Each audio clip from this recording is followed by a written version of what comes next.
Marvel Rivals is a 6v6 hero shooter that has exploded onto the gaming scene and has captured the attention of a lot of content creators, pro players, and casual players alike. It has a lot of the typical hero shooter tropes and game modes while allowing you to play as one of 33 superpowered characters from the Marvel franchise. I've been playing this game a ton since it came out and have been loving it a lot more than I thought I would, reigniting my drive to improve at a hero-based shooter. However, I'm making this video not to gush about the character design, maps, sound design, or even balance of the game. Well, okay, kind of the balance. But I'm wanting to point out something that I haven't seen discussed much online, or at least no YouTube channels or pro players seem to have pointed out or talked about. Today, I want to talk about Team Up Season bonuses. Now, before you say anything, I'm not talking about the actual abilities themselves. I'm perfectly okay with Hulk being able to hurl Wolverine like a shot put, Thor to imbue Cap with electricity to make him do a little more damage, and Hela, who can resurrect two characters with no cooldown however many times she wants, as long as she continues. Sorry. Game rage came out right there.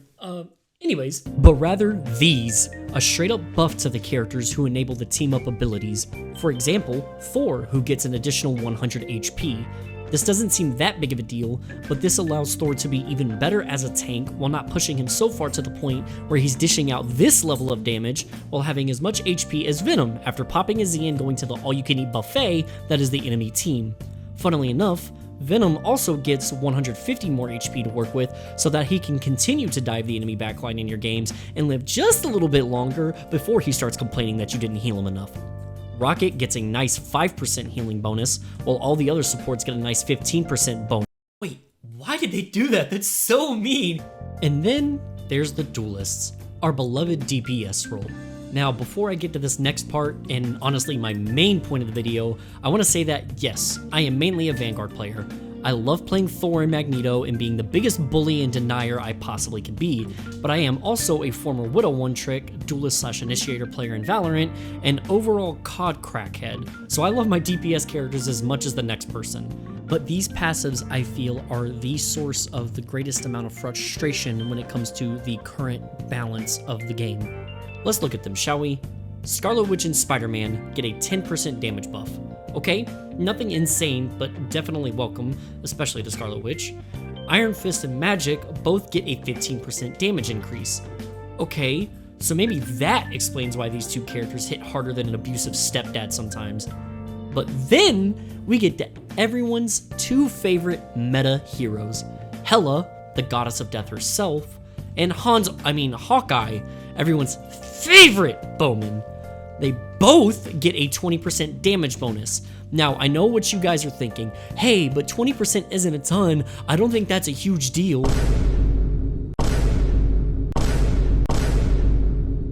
Yeah, no, that's not a small increase. In a vacuum, it may be hard to understand how much a 20% increase in damage actually is, so to best demonstrate it, we're going to pick someone that has similar damage output to Hela, Namor. According to the official Marvel Rivals website, they both do 70 base damage with their left click. So in theory, Namor and Hela both should be only able to two-shot squishy targets, 250 HP or less, by double headshotting the player. Typical enemy. Perfect. Fair enough. Everyone has the same headshot multiplier, and 70 times 2 is 140, so 2 shots would equal 280, which makes sense that this would kill a squishy target. However, because of the seasonal passive Hela has, the real difference is when you land one headshot and one body shot.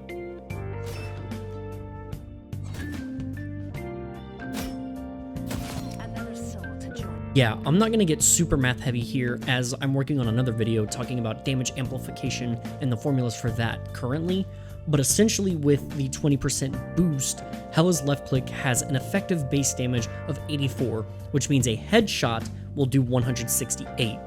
Then, if you land another body shot, which is another 84, that's 252 damage. This number is almost exactly what Hela needs in order to be able to pull this combo off, which makes it feel like a very intentional number that they chose when doing these buffs. Namor would have to have a target affected by Cloak's debuff in order to have the same burst potential. On top of that, Namor is a projectile character, so he will have a harder time landing those shots than Hela. Additionally, Mantis's buff is only 12%, which means even Mantis buffing Namor does not allow him to have that same burst potential as Hela. Now, I know there's going to be people who say that I'm whining, the game is new, we shouldn't be calling for nerfs on anybody yet, and maybe you're right. This is all my knee-jerk reaction and first impressions of the game as it is still very new. And hey, if someone needs to team up with Thor and or Loki in order to get a damage buff that's forcing them into a certain character pit— Wait, what do you mean they don't need the actual team up to get the buff? It's a permanent passive? What the f— Yeah, I intentionally misled you guys at the beginning of the video and wasn't sure if people would really notice it with the footage. All of this has been me, in a training range, with none of the team up members locked in. These passive bonuses, they exist whether or not the team up is active or not, which almost feels like an oversight. When I first saw the bonuses, I thought it was something you only got when the team up was active, a way to reward the person who is playing the character that enables the team up, since they usually don't get any kind of ability out of it. But no, for this season, these characters just have these free buffs, which I think is just uninteresting. So I have 3 propositions to fix this. Number 1, we reduce the damage buff to only ever be at max 15%. If it's only at 15%, characters like Hela, Namor, and even Bucky don't get the ability to headshot, body shot. And then Hawkeye, well, I don't know what to tell you about him. I would offer some kind of alternative for the tanks and supports as well, but with the tanks, I genuinely don't know what changing the HP, if that's like a good or bad thing, to be honest. Outside of Venom with his shields, I don't feel like the HP pools are super absurd on tanks. To be quite honest, it's going to feel really jarring if they lose the HP bonus and suddenly the tanks are squishier. So that is a concern of mine, which I'll kind of talk about later. And then with the supports, my main concern with them giving healing bonuses is it directly affects, you know, which supports are going to be meta, because if one is going to be a significantly better healer than the others because they just have a 15% bonus as opposed to none, then it's going to change who we get to see in play. And maybe there's other balance decisions that go into who get these bonuses, but I just generally feel like that having some characters get a passive bonus just because of the season we happen to be in is not the best thing for the game. Number 2, we remove the passive buffs entirely in ranked and tournament settings. I am 100% okay with the idea of having rotating seasonal bonuses for characters as a way to incentivize trying new characters out, or even as a soft beta test for buffs that the devs are potentially looking at. And I'm fine with that in a casual setting. But I don't think it's interesting to have the higher levels of play affected by the devs literally choosing which characters they want to be stronger or not in a specific season with this method, especially considering it seems to be locked to characters that activate team abilities only. Number 3, personally my favorite idea, which is just locking the bonuses behind having the team ups active. This not only forces someone to play a character to allow their enabler to get a special bonus that will make them more effective at their role, but also introduces some really interesting team comps and potentially meta affecting, you know, mechanics to the game. Because let's say you want to have your Hawkeye be an absolute demon like he currently is. That forces you to play Black Widow in order to give him the 20% damage boost, which, if you've seen any video of people talking about Black Widow or any tier list, most people don't regard Black Widow as that good. Now, you might reconsider which tanks you would pick in order to complement that.